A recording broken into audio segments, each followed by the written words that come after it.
सोचो मार्केट अभी अभी ओपन हुई है। पहली कुछ कैंडल्स बन रही हैं। पूरा चार्ट बस एक ही सवाल पूछ रहा है, ब्रेकआउट होगा या फेक आउट। और इसी मोमेंट पर ज्यादातर ट्रेडर्स अपनी सबसे बड़ी गलती कर देते हैं। जैसे ही प्राइस ओपनिंग रेंज के ऊपर जाता है, वो बिना कंफर्मेशन एंट्री ले लेते हैं। उन्हें लगता है बड़ा मूव शुरू हो गया है, लेकिन अगले ही मिनट मार्केट रिवर्स करती है, रेंज के अंदर वापस आती है, स्टॉप लॉस हिट होता है और ट्रेडर कंफ्यूज रह जाता है कि सेटअप सही था, फिर लॉस क्यों हुआ। सच्चाई ये है कि opening range breakout strategy problem नहीं है। प्रॉब्लम ये है कि ज्यादातर लोग ब्रेकआउट और लिक्विडिटी ट्रैप के बीच का फर्क समझ ही नहीं पाते। मैंने अपनी ट्रेडिंग जर्नी में बार बार यही मिस्टेक की है। मैंने जल्दी एंट्री ली, फेक ब्रेकआउट में फंसा, फ्रस्ट्रेशन फील किया, फिर रिवेंज ट्रेड लेकर और बड़ा लॉस बनाया। लेकिन जब मैंने समझा कि रियल ब्रेकआउट दिखता कैसा है, वॉल्यूम क्या बोलता है, मोमेंटम कहाँ कंफर्म करता है और मार्केट कब सिर्फ ट्रेडर्स को ट्रैप कर रही होती है, तभी इस सेटअप ने कंसिस्टेंट रिजल्ट्स देने शुरू किए। आज मैं तुम्हें वही पूरा फ्रेमवर्क समझाऊंगा जिससे तुम ओपनिंग रेंज ब्रेकआउट में सिर्फ ट्रेड नहीं लोगे, बल्कि सही ट्रेड पहचानना सीखोगे। मैं तुम्हें अपने शुरुआती ट्रेडिंग डेज की एक बहुत इंपॉर्टेंट रियलाइजेशन बताना चाहता हूं। जब मैंने पहली बार ओपनिंग रेंज ब्रेकआउट स्ट्रैटेजी सीखी तो मुझे लगा था कि मैंने मार्केट का शॉर्टकट पकड़ लिया है। लॉजिक बहुत सिंपल लग रहा था। मार्केट ओपन होगी, शुरुआती कुछ मिनटों में एक रेंज बनेगी, अगर प्राइस उस रेंज के ऊपर निकले तो बाय, नीचे निकले तो सेल। मुझे लगा था बस यही समझना काफी है। लेकिन रियलिटी बिल्कुल अलग थी, क्योंकि मार्केट सिर्फ पैटर्न फॉलो नहीं करती, मार्केट ह्यूमन बिहेवियर रिफ्लेक्ट करती है। और ओपनिंग बेल के बाद जो पहले कुछ मिनट होते हैं, वहां चार्ट पर कैंडल्स कम, इमोशंस ज्यादा दिखाई देते हैं। ओवरनाइट न्यूज का pressure, previous day positioning, institutions की एक्टिविटी, रिटेल ट्रेडर्स का एक्साइटमेंट, जल्दी प्रॉफिट कमाने की अर्जेंसी, रिकवरी की चाह, मिस आउट हो जाने का डर, सब कुछ एक साथ एक्टिव होता है। इसलिए ओपनिंग सेशन मार्केट का सबसे एनर्जेटिक लेकिन सबसे डिसेप्टिव फेज भी होता है। यही वजह है कि बहुत सारे ट्रेडर्स स्ट्रैटेजी जानते हुए भी एग्जीक्यूशन में फेल हो जाते हैं। मेरी सबसे बड़ी गलती क्या थी जानते हो? मैं ब्रेकआउट होने का वेट नहीं करता था, मैं ब्रेकआउट होने की उम्मीद में बैठा रहता था। इन दोनों बातों में बहुत बड़ा फर्क है। वेट करने वाला ट्रेडर ऑब्जर्व करता है, उम्मीद रखने वाला ट्रेडर इमेजिन करता है। जैसे ही प्राइस ओपनिंग हाई के पास पहुंचती थी, मेरा माइंड पहले से प्रॉफिट कैलकुलेट करना शुरू कर देता था। मुझे कैंडल नहीं दिखती थी, मुझे फ्यूचर प्रॉफिट दिखता था। और जैसे ही रेंज ब्रेक हुई, मैं कंफर्मेशन के बिना एंट्री ले लेता था। कई बार प्राइस एक सेकंड के लिए ऊपर जाती, मुझे लगता मूव शुरू हो गया, फिर अचानक सेलर्स एक्टिव होते, प्राइस वापस रेंज के अंदर आ जाती, स्टॉप लॉस हिट होता और मैं स्क्रीन को देखकर सोचता, गलती कहां हुई? गलती चार्ट में नहीं थी, गलती मेरे परसेप्शन में थी। मैंने ब्रेकआउट देखा ही नहीं था, मैंने ब्रेकआउट मान लिया था। ट्रेडिंग में अजम्पशन सबसे एक्सपेंसिव हैबिट है। यहीं से मैंने ओपनिंग रेंज को अलग नजर से समझना शुरू किया। ओपनिंग रेंज सिर्फ हाई और लो नहीं होती, ये मार्केट की इनिशियल अग्रीमेंट जोन होती है। मतलब मार्केट ओपन होने के बाद बायर्स और सेलर्स शुरुआती समय में किस प्राइस एरिया को टेम्पररीली एक्सेप्ट कर रहे हैं, उसका स्ट्रक्चर बनता है। अगर प्राइस इस जोन के अंदर घूम रही है तो मार्केट अभी बैलेंस में है, अभी डायरेक्शन पूरी क्लैरिटी से डिसाइड नहीं हुई। लेकिन अगर प्राइस इस जोन के बाहर निकलती है और वहां सस्टेन करना शुरू करती है, तब मार्केट नई वैल्यू क्रिएट करने की कोशिश कर रही होती है। यही चीज समझना बहुत जरूरी है। सिर्फ रेंज क्रॉस होना ब्रेकआउट नहीं है। असली सवाल यह है कि क्या मार्केट रेंज के बाहर एक्सेप्टेंस बना रही है? क्या बायर्स सच में कंट्रोल ले रहे हैं? क्या सेलर्स जेन्युइनली डोमिनेट कर रहे हैं? क्या वॉल्यूम पार्टिसिपेशन दिखा रहा है? क्या मोमेंटम कंटिन्यूएशन सपोर्ट कर रहा है? प्रोफेशनल ट्रेडर्स लाइन टूटने पर एक्साइट नहीं होते, वो बिहेवियर पढ़ते हैं। मुझे एक स्पेसिफिक ट्रेड आज भी याद है जिसने ये लेसन परमानेंटली मेरे अंदर बैठा दिया। मार्केट ओपन हुई, फर्स्ट 15 मिनट रेंज साफ बनी, उसके बाद प्राइस ऊपर निकली, कैंडल स्ट्रांग थी, वॉल्यूम भी एवरेज से बेहतर था। अगर ये पुराना में होता तो उसी सेकंड बाय कर लेता।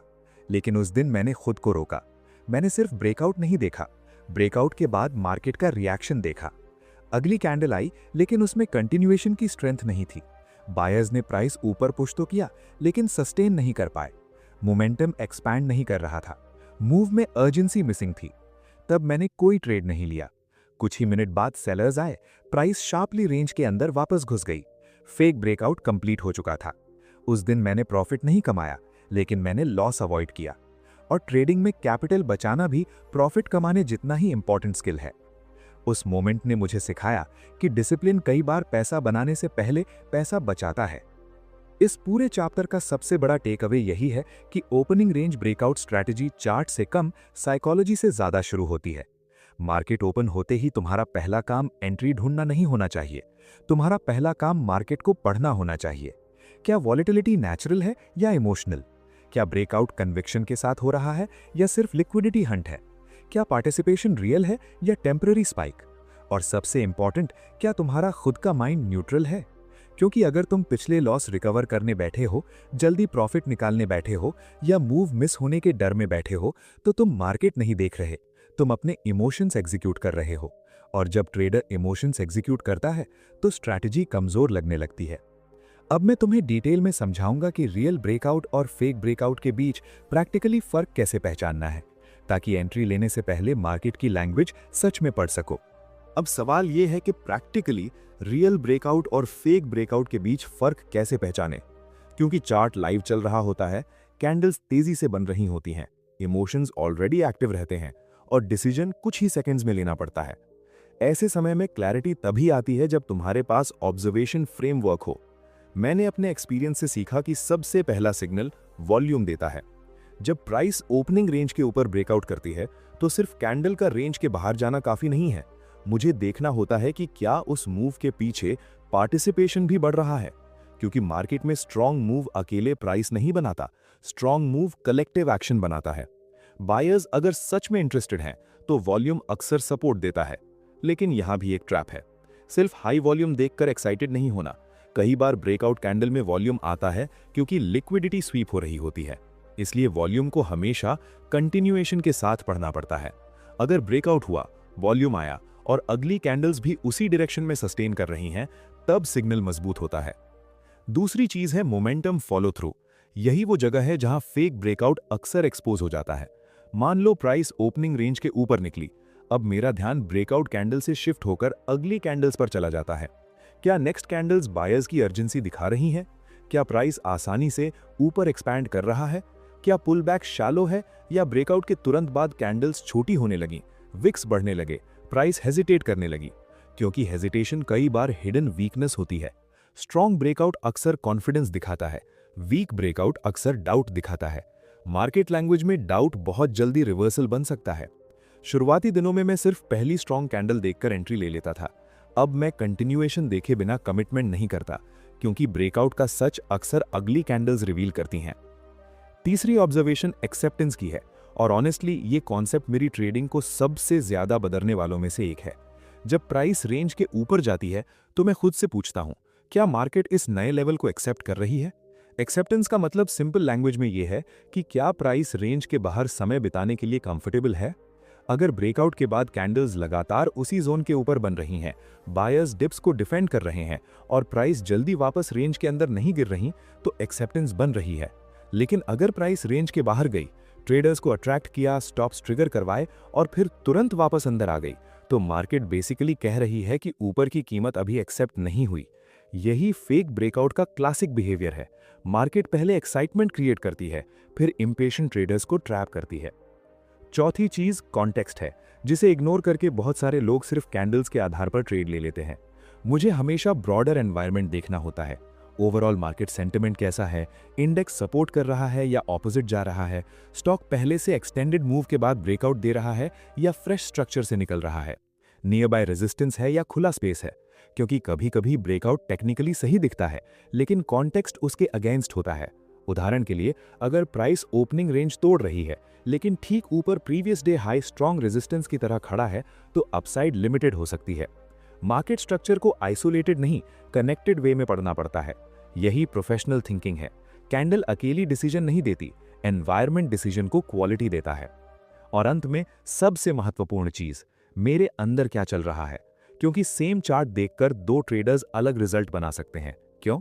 क्योंकि चार्ट के साथ साथ ऑब्जर्वर भी मैटर करता है। अगर मैं मूव मिस होने के डर में हूं तो वीक ब्रेकआउट भी मुझे स्ट्रांग लगेगा। अगर मैं पिछले लॉस रिकवर करना चाहता हूं तो कंफर्मेशन इनकम्प्लीट होने पर भी मैं ट्रेड जस्टिफाई कर दूंगा। इसलिए ब्रेकआउट एनालाइज करते समय मैं मार्केट जितना ही खुद को भी ऑब्जर्व करता हूं। क्या मैं पेशेंटली देख रहा हूं या जल्दी एक्शन लेना चाहता हूं? यह सेल्फ अवेयरनेस अननेसेसरी ट्रेड्स को रोकती है। अब तक हमने समझ लिया कि रियल ब्रेकआउट पहचानने के लिए वॉल्यूम, मोमेंटम, एक्सेप्टेंस, कॉन्टेक्स्ट और सेल्फ कंट्रोल कैसे काम करते हैं। लेकिन सही ब्रेकआउट पहचान लेने के बाद भी एक बड़ा सवाल बाकी है। एंट्री एग्जैक्टली कहाँ लेनी है, स्टॉप लॉस कहाँ रखना है और रिस्क कैसे मैनेज करना है ताकि एक गलत ट्रेड पूरा दिन खराब न कर दे। अगले हिस्से में मैं इसी प्रैक्टिकल एग्जीक्यूशन फ्रेमवर्क को डिटेल में तोड़कर समझाऊंगा। अब मान लो तुमने सही ब्रेकआउट पहचान लिया, वॉल्यूम सपोर्ट कर रहा है, मोमेंटम साफ है, प्राइस रेंज के बाहर एक्सेप्टेंस भी बना रही है। लेकिन ट्रेडिंग का अगला क्रिटिकल फेज यहीं शुरू होता है, क्योंकि सही एनालिसिस के बाद भी गलत एग्जीक्यूशन प्रॉफिट को लॉस में बदल सकता है। मेरी ट्रेडिंग जर्नी में बहुत बार ऐसा हुआ कि सेटअप बिल्कुल सही था, डायरेक्शन भी सही थी, लेकिन एंट्री की टाइमिंग खराब होने की वजह से ट्रेड अनकंफर्टेबल बन गया। मैंने ब्रेकआउट कैंडल के बिल्कुल टॉप पर इंपल्सिवली बाय किया, फिर छोटा सा पुल बैक आया और इंस्टेंटली स्ट्रेस शुरू हो गया। ट्रेड टेक्निकली अभी भी वैलिड था, लेकिन मेरी एंट्री इनएफिशिएंट थी। तभी मैंने समझा कि मार्केट सही होना काफी नहीं है, एग्जीक्यूशन भी एफिशिएंट होना चाहिए।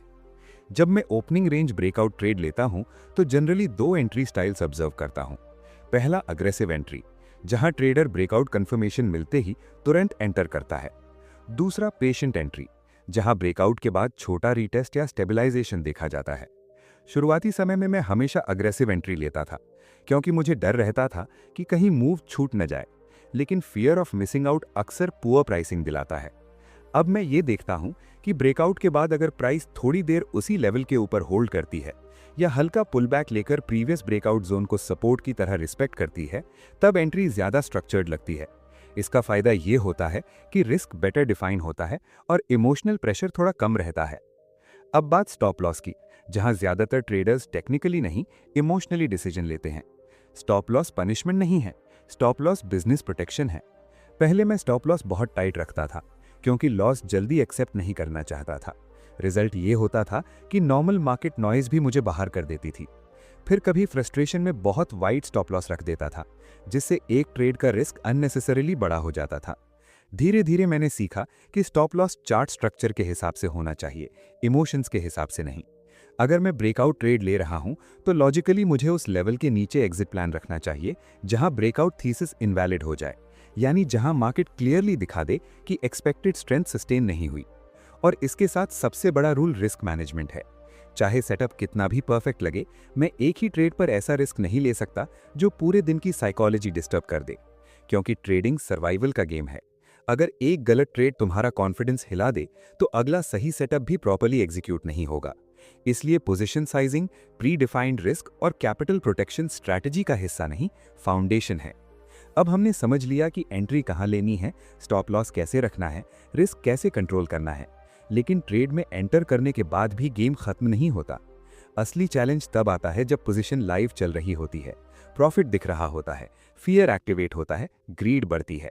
अगले हिस्से में मैं बताऊंगा कि ट्रेड मैनेज कैसे करना है ताकि अच्छा सेटअप इमोशनल मिस्टेक्स की वजह से खराब ना हो। यहीं पर ट्रेडिंग का सबसे साइकोलॉजिकल हिस्सा शुरू होता है, क्योंकि ट्रेड लेना एनालिसिस का काम था, लेकिन ट्रेड होल्ड करना इमोशनल डिसिप्लिन का काम है।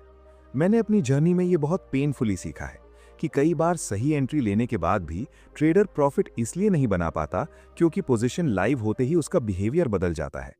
एंट्री से पहले वो चार्ट ऑब्जेक्टिवली देख रहा था, लेकिन ट्रेड एक्टिवेट होते ही पीएनएल देखने लगता है। कैंडल स्ट्रक्चर कम दिखता है, प्रॉफिट फ्लक्चुएट ज्यादा दिखता है, और जैसे ही थोड़ा ग्रीन दिखता है, माइंड कहता है प्रॉफिट बुक कर ले, कहीं वापस न चला जाए। दूसरी तरफ अगर मूव स्ट्रॉन्ग चल रहा हो तो ग्रीड कहती है और होल्ड कर, आज बड़ा मूव मिलेगा। यही इमोशनल स्विंग ट्रेड मैनेजमेंट को अनस्टेबल बना देती है। जब मैं ओपनिंग रेंज ब्रेकआउट पोजीशन में होता हूं, तो सबसे पहले प्राइस बिहेवियर ऑब्जर्व करता हूं। क्या ब्रेकआउट के बाद कैंडल्स हेल्दी कंटिन्यूएशन दे रही हैं, हायर हाइज बन रहे हैं, पुलबैक्स कंट्रोल्ड हैं, बायर्स सपोर्ट डिफेंड कर रहे हैं। अगर स्ट्रक्चर ऑर्गेनाइज दिख रहा है तो ट्रेड को अननेसेसरी जल्दी क्लोज करने की जरूरत नहीं। लेकिन अगर मोमेंटम अचानक कमजोर पड़ने लगे, कैंडल्स छोटी होने लगे, रिजेक्शन विक्स बढ़ने लगे या प्राइस स्ट्रगल करे आगे बढ़ने में, तब मुझे अलर्ट होना पड़ता है, क्योंकि मार्केट कई बार क्वाइटली स्ट्रेंथ लूज करती है, रिवर्सल अनाउंस करके नहीं आती। शुरुआती दिनों में मैं सिर्फ प्रॉफिट अमाउंट देखकर डिसीजंस लेता था। अब मैं प्राइस एक्शन के बिहेवियर के आधार पर डिसीजंस लेने की कोशिश करता हूं। एक और बड़ी गलती जो मैंने बहुत की, वो थी स्टॉप लॉस को मूव करना। ट्रेड लिया, सेटअप वैलिड था, लेकिन प्राइस थोड़ा अगेंस्ट गई और मैं ओरिजिनल रिस्क एक्सेप्ट करने के बजाय स्टॉप लॉस नीचे खिसकाने लगा, सिर्फ इसलिए क्योंकि मैं लॉस बुक नहीं करना चाहता था। ये बिहेवियर एनालिसिस नहीं, डिनायल होता है। अगर ट्रेड लेने से पहले मैंने इनवैलिडेशन लेवल डिफाइन किया है, तो लाइव मार्केट में इमोशन के कारण उसे बदलना डिसिप्लिन तोड़ना है। उसी तरह प्रॉफिट साइड में भी मैंने सीखा कि पार्शियल बुकिंग कई सिचुएशंस में साइकोलॉजिकल बैलेंस देती है। अगर मूव अच्छा चला है, कुछ क्वांटिटी बुक करके बाकी स्ट्रक्चर के साथ चलने देना माइंड को स्टेबल रख सकता है, क्योंकि पूरी पोजीशन लेकर इमोशनल प्रेशर में बैठना हर ट्रेडर के लिए आसान नहीं होता। अंत में सबसे पावरफुल लेसन ये है कि ओपन ट्रेड के दौरान मुझे प्रिडिक्शन नहीं, रिस्पॉन्स मोड में रहना है। मार्केट कितना ऊपर जाएगी ये गेस करने की जरूरत नहीं, मार्केट जो दिखा रही है उसके अनुसार रिएक्ट करना है। स्ट्रेंथ है तो साथ रहो, वीकनेस दिखे तो प्रोटेक्ट करो, स्ट्रक्चर टूटे तो एग्जिट करो। ट्रेडिंग कंट्रोल का इल्यूजन छोड़ने का नाम है। हम मार्केट को कंट्रोल नहीं करते, हम सिर्फ अपने डिसीजंस कंट्रोल करते हैं। और जब ये समझ भीतर बैठ जाती है, तब ट्रेड मैनेजमेंट काम होने लगता है।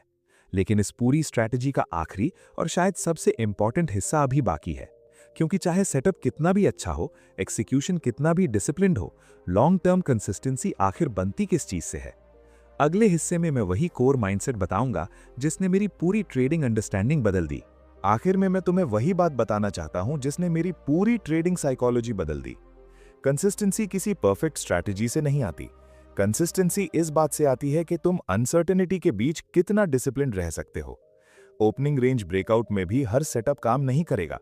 कुछ ट्रेड्स शानदार चलेंगे, कुछ फेक ब्रेकआउट बनेंगे, कुछ स्टॉप लॉस हिट करेंगे, और यही मार्केट की नेचुरल रियलिटी है। जब मैंने लॉसेस को पर्सनल फेलियर मानना बंद किया और उन्हें प्रोबेबिलिटी गेम का हिस्सा मानना शुरू किया, तभी इमोशनल प्रेशर कम हुआ। मेरा फोकस हर ट्रेड जीतने से हटकर सही प्रोसेस फॉलो करने पर गया। इसलिए असली सवाल ये नहीं है कि अगला ब्रेकआउट प्रॉफिट देगा या नहीं। असली सवाल ये है कि क्या तुम बिना फियर, बिना ग्रीड, बिना रिवेंज माइंडसेट के अपना एज एग्जीक्यूट कर सकते हो। क्योंकि लॉन्ग टर्म में मार्केट उन्हीं ट्रेडर्स को रिवॉर्ड करती है जो प्रिडिक्शन नहीं, डिसिप्लिन मास्टर करते हैं। अगर तुमने ये माइंडसेट बना लिया तो सिर्फ ओपनिंग रेंज ब्रेकआउट नहीं, पूरी ट्रेडिंग अलग नजर आने लगेगी।